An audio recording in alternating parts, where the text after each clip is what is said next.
कल्याणरावचा आपण फॉर्म भरलेला आहे.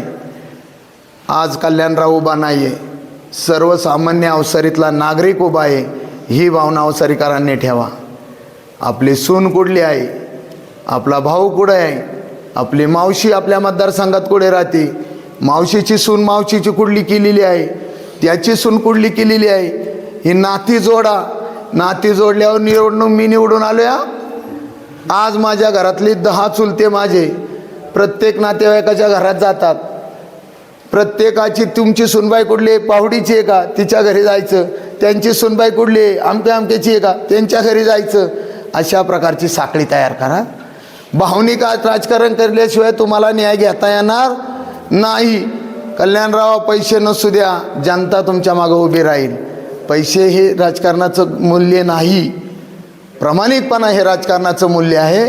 ते जोपासण्याचं काम तुमच्या हातून हो. या राज्याचे उपमुख्यमंत्री आदरणीय एकनाथजी शिंदे साहेबांना आम्ही संदेश दिला. एक फाटका कार्यकर्ता आम्ही उभा केला आहे. ज्या कार्यकर्त्यांनी ग्रामपंचायत सदस्य पदाचा आणि शिवसैनिकाबरोबर सातत्यानं शिवसेनेबरोबर प्रामाणिक राहिलेला आहे, त्या एकनाथ शिंदे साहेबांनी सांगितलंय कल्याणरावांना आपण निवडून कसं आणायचं त्याचं नियोजन माझ्यावर सोडा.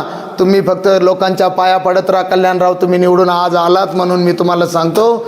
आणि प्रशांत भाऊ सुद्धा दोन्ही गावांमध्ये कालभैरवनाथ जागरूक येतात, दोन्ही गावांमध्ये जागरूक आहेत आणि उमेदवार दोन्ही कालभैरवनाथाच्याच गावातले आहेत.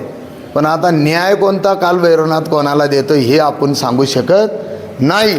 हा न्याय देण्याचा अधिकार जनतेच्या हातामध्ये आहे. कारण का पाप्याचा नाश केल्याशिवाय हा समाज सुधारणार नाही.